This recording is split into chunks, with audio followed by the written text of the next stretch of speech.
passed with flying colors.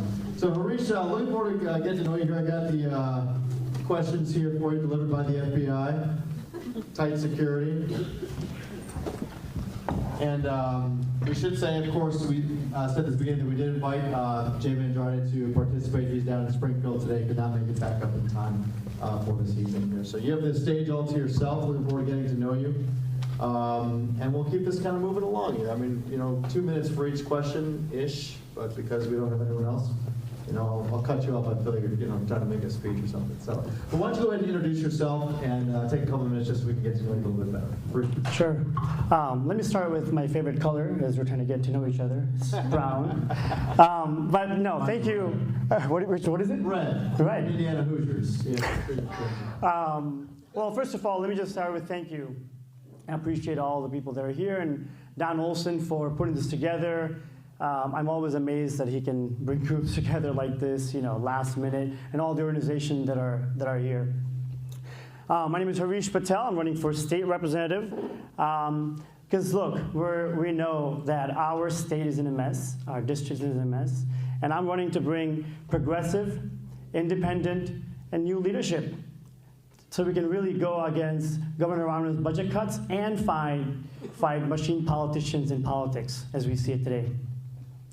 I want to just sort of introduce who I am, which is I'm a small business owner. I have a small business, Ishivest Fair Trade Company.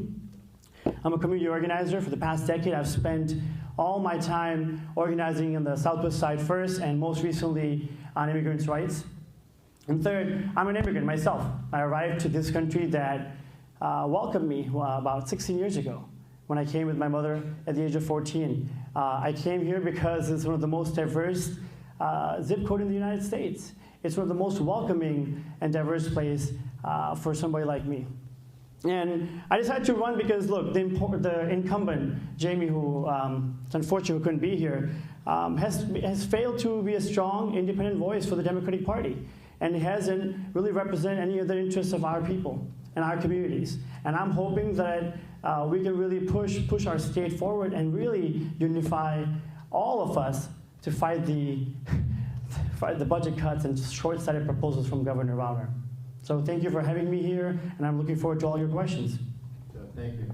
So question number one here, what are the causes and who is to blame for the current financial crisis that we're facing in our state? So you want to know sort of the budget crisis that we're in right now? Mm-hmm. Who's to blame and what are the causes? Mm-hmm.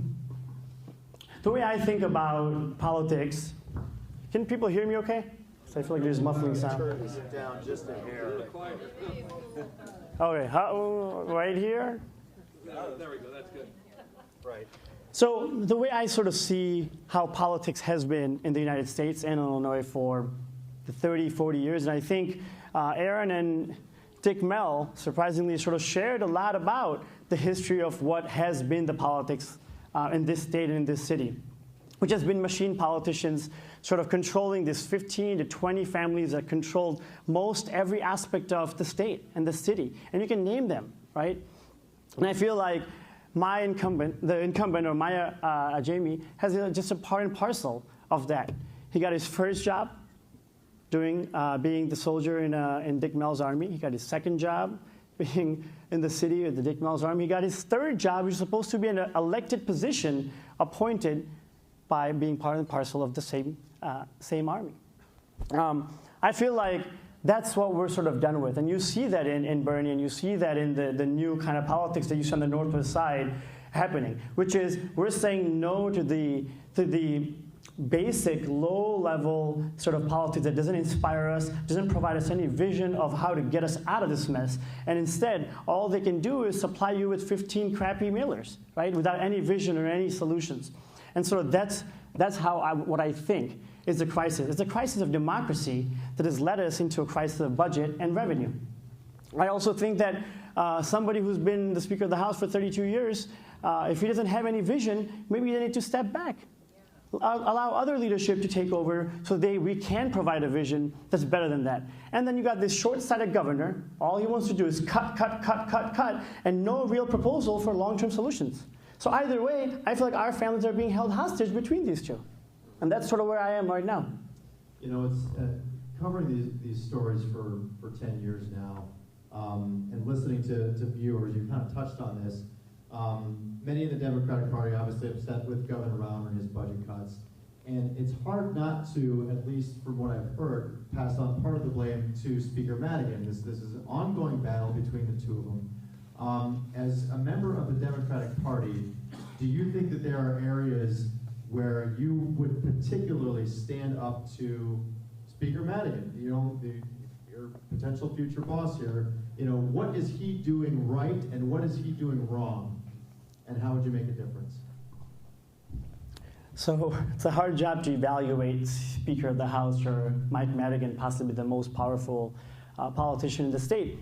But the way I sort of see, so it's important to sort of look at how a Speaker of the House comes to play, right? So people vote for elected officials, and then we have an opportunity to vote for the Speaker of the House, right? And the way I sort of see my role is make that more accessible. So one of my first things I'm going to do when elected in March is to take forums like these, and have members of my community tell me who the Speaker of the House should be. That'll be the first thing I will do. And if the Speaker of the House right now does not have a vision to get us out of the mess that partially he has created, and doesn't have a vision that inspires majority of the electorate, right? Then maybe that person has to step back. So you're saying that perhaps that you would listen to what your constituents would have to say and then passing on their feelings to the Speaker? That's literally the job title, representative. So you should do that all the time. Is it fair for me to ask then, do you think that the Speaker is doing a good job right now? You know, somebody mentioned Trump, and it's interesting because at times it is really easy to unify against a common enemy, right? And I think we're seeing that both nationally within the Democratic Party, and you're seeing that locally. Governor Rauner has done one thing that's really good, which is allowed us all to unify. Progressive Democrats, the Socialist Democrats, the Democrats in the center, the Ram Democrats, all kinds of Democrats have been able to come together because we do have a unified vision against something. What we're still lacking, though, what are we for? And that's what my candidacy is about. I want us to present a vision for the Democratic Party to get us out of this mess, but then also figure out how we're going to fund our schools, how we're going to get more mental health centers in our neighborhoods, how we're going to make sure that pay-to-play politics doesn't exist the way it does. That's what he hasn't been able to give us. Among your criticisms here of your opponent, who, again, we've can't say this enough, that we had extended the invitation, he couldn't be here today. Would you characterize your opponent as someone who has rubber-stamped Speaker Madigan's policies, and is that something you're critical of? So it's for folks who have not grown up in this neighborhood, it's important to sort of just put this into context. So my opponent, as I mentioned earlier, has sort of grew up in the past 20 years, has spent a lot of time as an aide to Dick Mell. First, a soldier in the army of Dick Mell, door knocking, and then being able to get that first job, and then the second job, and the third job.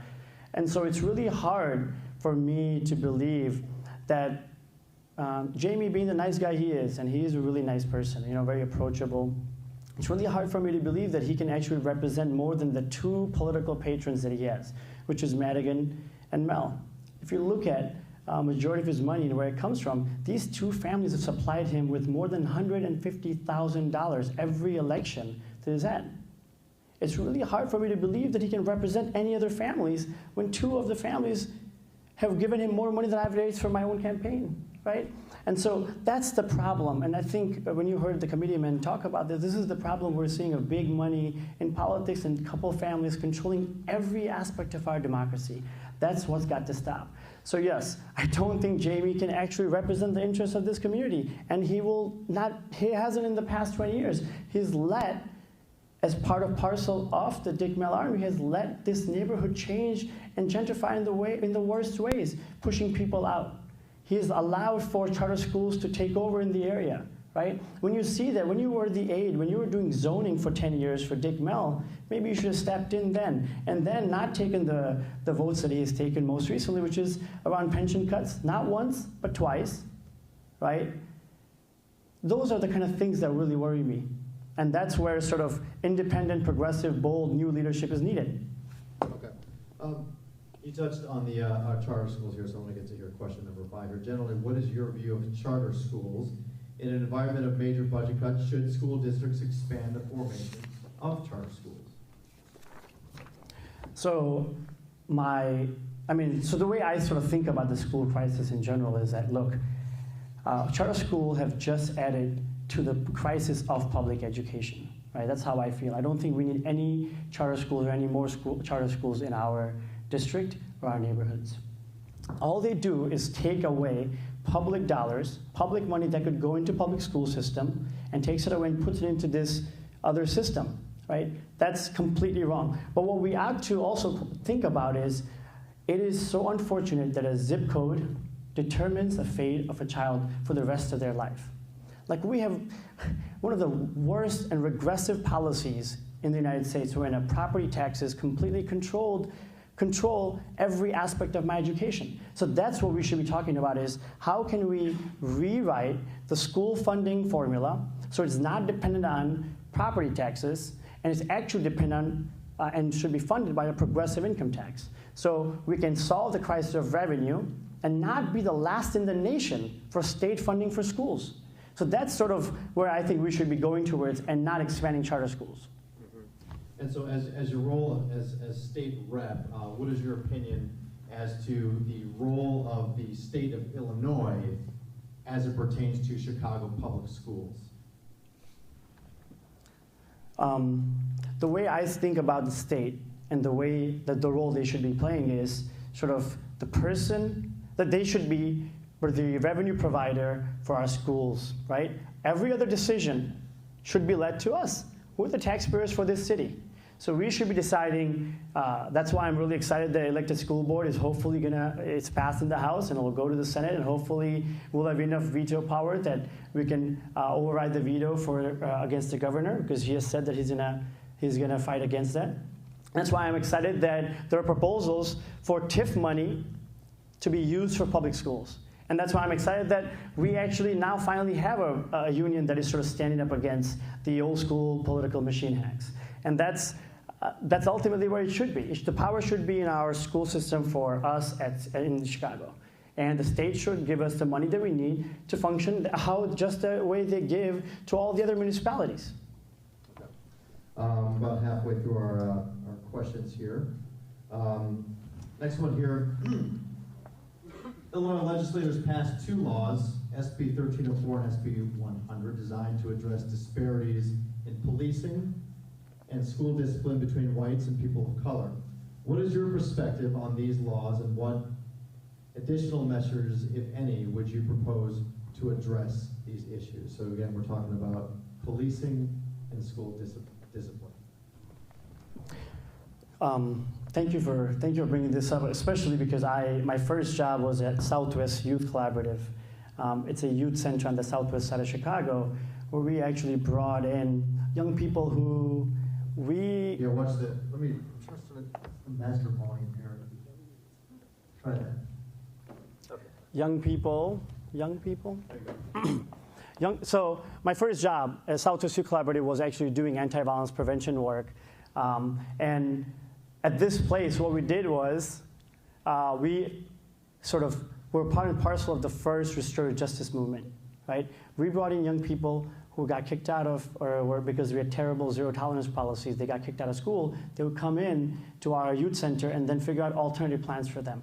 That's what I think since then has expanded. That's what SB 100 was about, is saying no to the zero tolerance policy, saying no to the school to prison pipeline, because we know that once you're in that cycle, it's really, really hard to get out of that cycle. That's why I believe not only in restorative justice into the school system, that's why I believe that we need to have more social workers and mental health centers in our school system. And our schools shouldn't just be for that one child, but for the entire family, because if they actually serve the entire family, then our entire neighborhood will be fueled by this positivity, right? So that's sort of one thing. Second thing, it's important to mention is criminal justice reform is, I mean, we are so far behind when it comes to criminal justice reform in this country and in this state, right? So I think we should absolutely move forward with criminal justice reform, and there's already proposals for decriminalizing marijuana and other low-level drugs. Yes, absolutely, let's move forward with those. And then use that resources that we get to provide after-school programs and after-school jobs for the young people, because then that's money and resources for our families that hopefully they don't have to work the 2 jobs, because then maybe the child can support the family. And that's how I see us getting out of this mess. Right, good. Let me switch microphones with you. I'll try it. Let's try this. Maybe you can sing, Vicky, I'm the sing singer, to so I it. have more experience with temperamental microphones here, so see if that one works. You're doing fine now. Thank you. Okay, so the next question here, many of you recall the state of California recently decided that in order to deal with its financial crisis, it needed to get rid of tax increment financing, okay, TIF. So do you think that we should follow California's lead, get rid of TIF districts? What is your views on TIF? I think Illinois has a budget crisis that it also could be defined as a revenue crisis. So TIF is, I'll get to TIF, but I see it. Can you all? Is that, yeah, that backfired. Check. Talk right into the mic, it's going to be perfect. Okay. Maybe I have a mic problem. Not Mike Madigan. Well, I actually have a Mike Madigan problem too. I definitely have a mic problem. So when I think about the crisis that we're in, we can't answer just a conversation about TIF without having the bigger conversation around just revenue in Illinois. We have an extremely regressive tax system that's a flat income tax model, and we also have extremely loose implementation of those when it comes to corporations, right? 60% of the corporations in our state pay no income tax. That's one problem. The second, the income tax. We have to move towards a progressive income tax model so we can actually fund our schools, our mental health centers, and all the other things that we just basically need to survive, right? So that's the bigger picture, how we would want to go forward with it. With TIF, I don't think that the mayor has made a lot of good decisions lately or in the past 6 years. And so it's really hard for me to trust that the mayor should have all the control of a slush fund, and he or she should decide where all that money goes. And when you have an emergency like the one we're seeing in the state, there shouldn't be a slush fund. All that money should go back into our school system. We should not have any more new TIFs or TIF programs until we actually start funding our schools at adequate level. Right now we're at 90%. Let's get them just to adequate, 100%. Then we can think about the equitable part of it. And that's what I think, that the TIF just needs to be frozen, just like the charter school movement. We need to freeze those. We need to use the surplus money that we have, which is about $200 million, and go put that back into the school system. Okay. Just want to take a moment to ask you about, we've gotten a lot of these mailers here over the last week. Have you guys all been getting the mailers? A lot of them are attacking you pretty directly here, so I want to give you an opportunity to address some of those attacks. You have 30 seconds. The mailers. I mean, they have okay selfies that, but look, this is sort of the part and parcel of what I think a machine politician represents. So when I think about, first of all, I apologize for running and being a threat to the machine politicians for you all have to deal with. I think now we're at 15 total mailers. So I apologize for that. And I apologize for how terrible it's gotten and how nasty, and somebody else mentioned racist it's gotten. But I think it sort of represents the lack of leadership, or sort of lack of where we are as a state and as a party to be able to have to go through this, right? That's not the kind of politics that I want to engage with. That's exactly the kind of machine politics that doesn't inspire anybody, that creates the apathy. To the last election, we had less than 6,000 people come out to vote. This is what that is. People they're not inspired by this. I want to be able to talk about issues. I want to be able to talk about how we're going to fix the problems that our state faces. I want to be able to talk about how we're going to fight Rauner's budget cuts and fight Rauner's very extreme agenda. That's what I would rather be unified and talk about. Instead, you're getting lies. Extreme, just lies, straight up lies. And what's shocking to me is that that's okay. That politicians are allowed to do this, get away with this, and there's no real accountability. I am taking legal action because I was shocked to find this. So I am taking legal action, and I have delivered a cease and desist letter to Jaime, and hopefully we'll carry this on because this is not it. This is not, like, I don't want voters to be deciding the fate of our state and this district based on complete lies, short-sighted proposals, right? That's what this is. And so, yeah, I get a little worked up. I should probably settle down, but this is just bizarre to me. The mailers that we've seen and the negative things said about you, you're saying there's not a shred of truth in any of them? If you can find a shred of truth, I will resign tomorrow. I will stop my campaign. So hopefully that's recorded. If Jaime can prove to me any of this, okay, a single one of these things are true, I'll step back. And that's the sadness that is the Democratic Party right now. That's why we need to change it. All right. Next question here. Please detail your view on Illinois campaign financing. What would you change? A lot of things. First of all, no more mailers. No.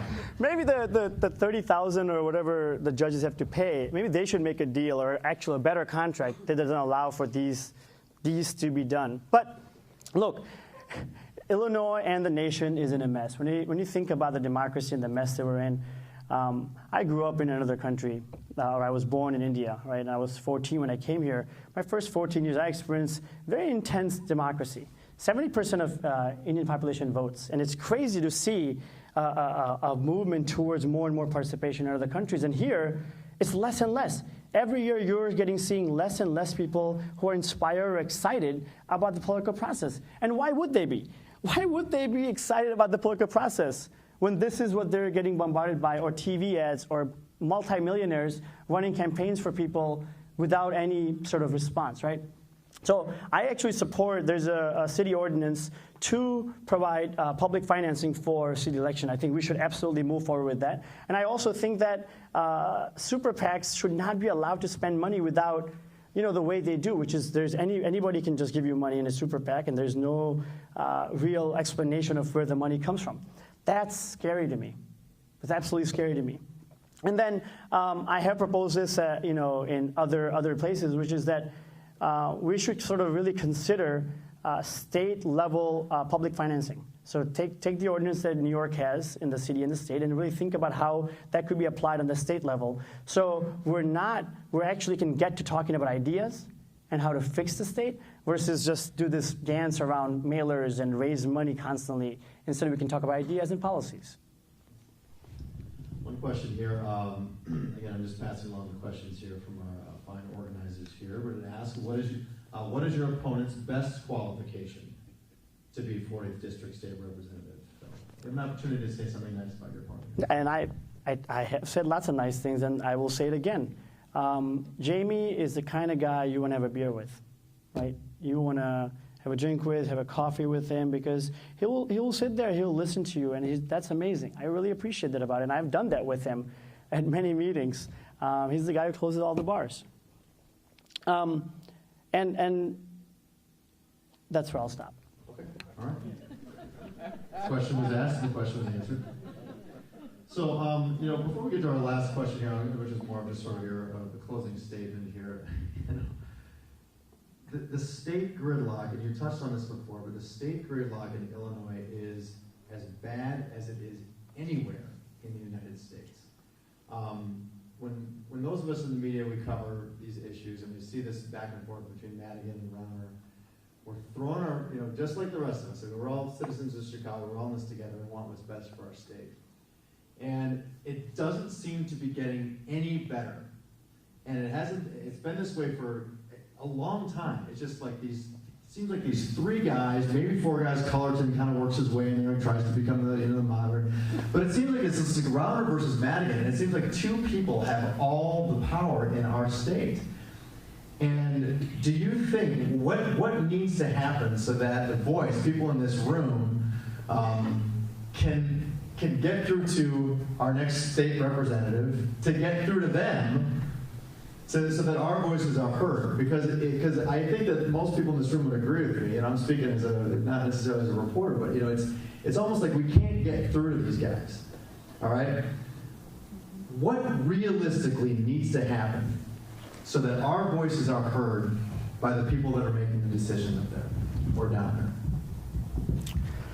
So, as some of you may know, I co-founded an organization called Chicago Votes. And the sole purpose of this organization was to figure out and answer this particular question that you're asking. We're in such a sad place in Illinois with our democracy and the mess that it is, that when I think about any bill, I think about that crisis, the crisis of democracy that the nation and the state is facing right now, and even the city. I was really saddened by that in 2011, we were going to finally have an actual mayoral election after decades of not having one. And we only saw 40% of our people come out. Last election in my district here, less than 6,000 people came out of the 108,000 that live here and 51,000 who are eligible to vote.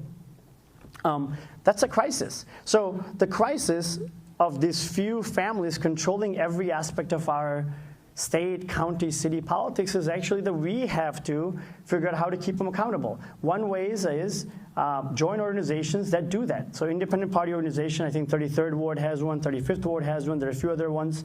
Join those organizations because they do keep politicians accountable. The other thing is, don't just vote, run for office. You know the kind of positive bills I'm able to get passed by Jaime right now? You want to ask him to pass a bill, you come to me, I will put it on my Facebook, and that bill will be numbered. Okay? That's another way. I think everybody here should be running for the local school council. The local school council elections are on Friday, or the applications are due on Friday. Fill one out. There's a school by you. That's the first start. So if more and more of us will do this, they will have to respond to it, and they have been. Okay, good, thank you. So I did speak with Jaime Andrade on the phone. He called me after session today and said that he did want to be here, but he claims that the organizers of this forum here tonight specifically scheduled it on a day which they knew that he couldn't attend. Now, the organizers here vehemently deny that. They said that that's not the case, that they have been reaching out to Ken and that he has not responded either by call or text and through his office. So I just wanted to make sure that that was on public record here. If it goes online, that's fine, but I wanted to pass along that conversation, again, trying to, but I didn't have that conversation with him. But he did regret that he could not be here today.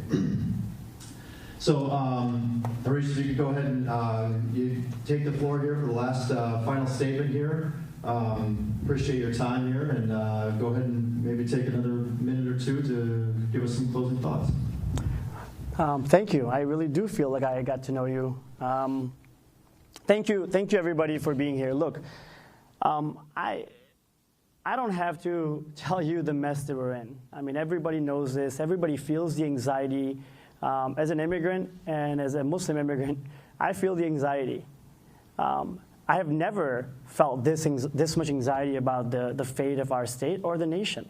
And when I came to this country with my mother and my sister at the age of 14, this is a neighborhood that welcomed us. This is the place that, without question, accepted us. I didn't speak any English. I didn't feel abnormal about that. Everybody around me was speaking multiple languages. It felt so good.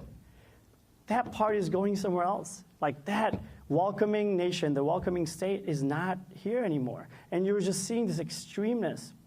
And I feel like in the city, in our state, in the 40th district, which has the second most ever zip code in the United States, which is the home of 40 or 50 languages being spoken in this area, like that's the place where I don't want to just tolerate diversity.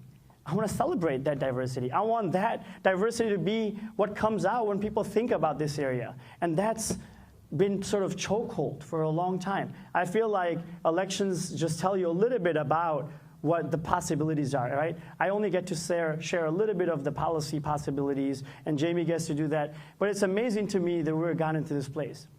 At the same time, I'm also proud that we're in a Democratic primary where we do get to have two logical, sensible beings to choose from for president. And then you got this crazy other side that's coming. And so we really do have to gear up, and I'm excited to sort of hopefully work with all of you, not just to bring leadership, but equitable, bold, progressive, and independent leadership, not just to our district, but for our state. So thank you for being here. I'm looking forward to any other questions that one-on-one people have. I'll be here all night. Another round of applause for Harish Patel. Thank you for your time. Thank you. Thank you very much. Folks, thanks so much. Really enjoyed it here, and thanks for just being courteous. I remember the last